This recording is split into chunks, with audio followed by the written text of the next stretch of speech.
They slipped away from a backyard and a whole province began holding its breath. If you want to help keep the pressure on this case, please subscribe and turn on notifications now. Every share and every tip keeps Lily and Jack in the light. On May 2nd, 6-year-old Lily Sullivan and 4-year-old Jack Sullivan were reported missing from the family property in Lansdowne Station, Pictou County. That simple fact has since unfolded into a months-long search filled with urgent manpower, thousands of hours of footage, hundreds of tips, and a reward now worth up to $150,000, all aimed at a single, terrible question. Where are the children? The day the siblings disappeared began like many others in a rural community where neighbors know each other's routines. But somewhere between morning and the first frantic search, Lily and Jack were gone. Investigators say the last confirmed sighting of the children was on May 1st, the day before they were reported missing. That small, hard timestamp is a crucial hinge in a timeline that authorities and volunteers have been trying to assemble ever since. In missing children cases, that last known moment is often the most valuable. It can point to movements, contacts, and places to search. It can also show how quickly the window for discovery collapses. In this instance, the day before sighting has been scrutinized alongside thousands of video files and hundreds of public tips, all fed into an investigation that has yet to produce a definitive answer. The province has now put real cash behind the search, a reward of up to $150,000 through its Rewards for Major Unsolved Crimes program. That is not a symbolic gesture. It is a strategic move to incentivize information from people who might otherwise stay quiet. Rewards have brought breaks in other cold cases, coaxing witnesses to come forward or prodigious tipsters to double-check footage or diaries. But a reward is not a miracle cure. It must arrive alongside solid investigative follow-up, triaging tips, reviewing video evidence, and running forensic tests. The money signals seriousness and keeps public attention from evaporating. Authorities hope it will be the push that turns someone's quiet recollection into an actionable lead. The scope of the investigative work so far has been enormous. Investigators report reviewing roughly 5,000 video files. That figure, 5,000, is staggering. It includes doorbell cameras, dash cams, security footage from private properties and businesses, and possibly public or municipal cameras in the surrounding corridors. Sorting through that volume of material is painstaking and time-consuming. Every clip must be logged, time-stamped, and compared to others in an effort to track vehicles, faces, or movements. Modern investigations depend heavily on such footage, but the process is far from automatic. Low light conditions, camera angles, and image quality can make interpretation difficult, and analysts must be careful to avoid false identifications. Alongside video review, police say they have assessed 488 tips and formally interviewed 54 people. Tips come in many forms: an offhand sighting on a morning drive, a message from someone who remembered a detail after reading a social post, or an anonymous tip via Crime Stoppers. Each tip needs follow-up, a call, a visit, a cross-reference with other data. The formal interviews often involve repeated questioning and sometimes polygraph testing if investigators deem it useful. While nearly 500 tips shows the public is engaged, it also creates a triage problem. Investigators must rapidly separate likely leads from well-meaning but ultimately unhelpful messages. That work consumes time and resources, and it advances the case only if investigators can find corroborative evidence. Judicial authorizations have also played a role. Police secured 7 authorizations to seize and analyze items and devices that might be relevant to the investigation. These authorizations enable investigators to lawfully obtain materials that could hold evidence: cell phones, computers, hard drives, and potentially other items that require forensic analysis. Digital devices are especially sensitive. They may contain location data, communications, social media traces, and metadata that can place a person at a time and a place. Forensic exams are slow because labs have backlogs and because analysts work carefully to preserve evidence integrity. Still, seizing devices under proper judicial authorization is a standard step in serious investigations and indicates that investigators identified several objects or data sources they believed were worth detailed examination. One of the early, tangible pieces of evidence police recovered is a pink blanket belonging to Lily.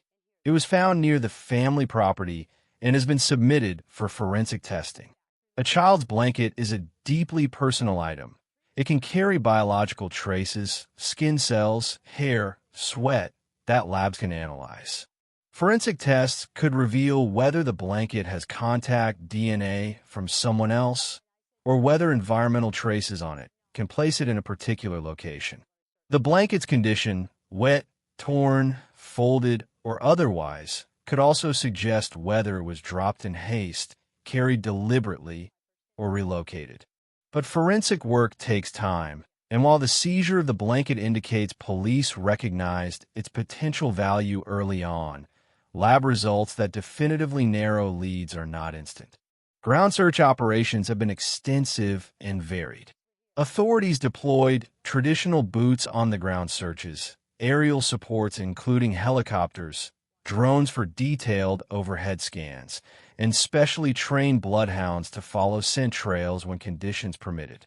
Volunteers and organized search and rescue teams combed the heavily wooded areas surrounding Lansdowne Station, checking creeks, culverts, and any hidden hollows where a child might be injured or sheltered.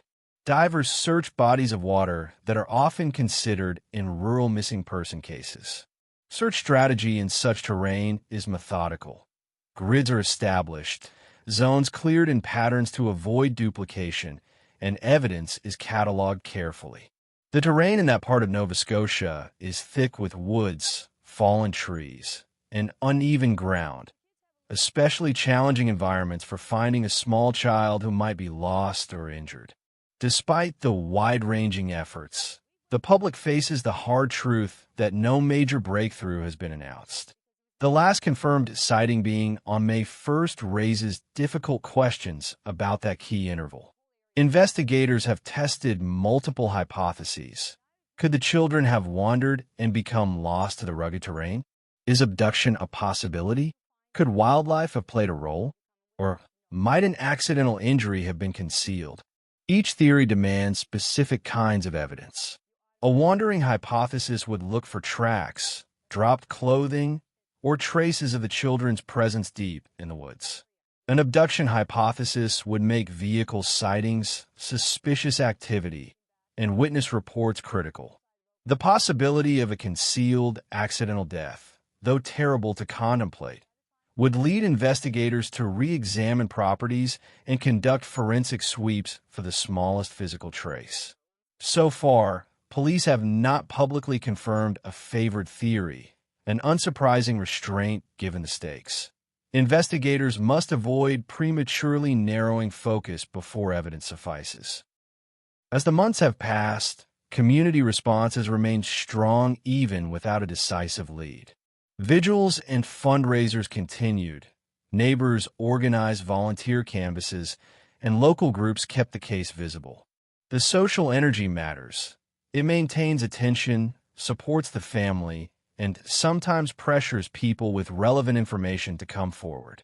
Local volunteers have contributed thousands of hours conducting systematic searches, sharing flyers, and supporting search logistics. That sustained involvement demonstrates both communal grief and a refusal to let the case fade from public memory. However, officials have faced criticism over early decisions and the allocation of resources. In many missing persons cases, the first hours and days are crucial, and observers sometimes question whether decisions made at the outset limited options later.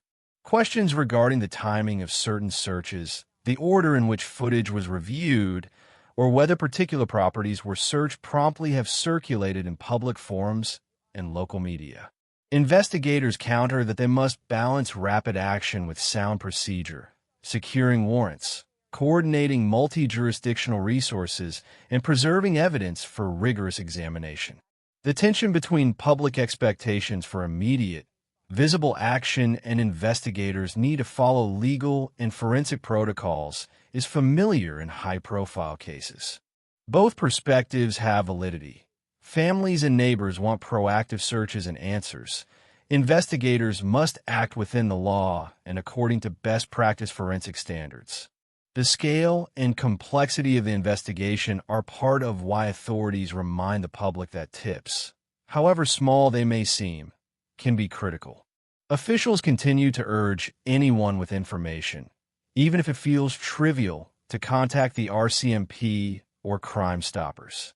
A brief, seemingly insignificant recollection, an odd car, a door left open, a flash of a particular jacket, can link to other evidence in ways that create a breakthrough. Over time, patterns that seemed unimportant can piece together into a coherent timeline. Emotionally, the toll on family and community is profound and ongoing. The waiting, the false leads, and the unanswered questions weigh heavily. Families of missing children live in a state of suspended grief. Every noise can trigger hope. Every call can be a false alarm. Communities attempt to carry normal life forward while candlelight vigils, posters, and search groups remain visible. The sustained emotional strain is one reason the reward, ongoing searches, and public attention matter. They provide the family with the sense that efforts continue and that the case is not abandoned.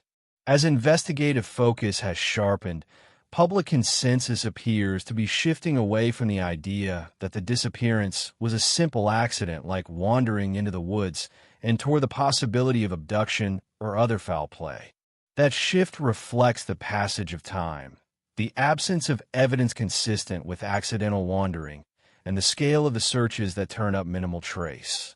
But caution remains essential. Investigators have not publicly ruled out any scenario, and responsible reporting reserves judgment until authorities can confirm facts. The reward is a practical attempt to break the deadlock. Major unsolved case rewards can change incentives for people sitting on information.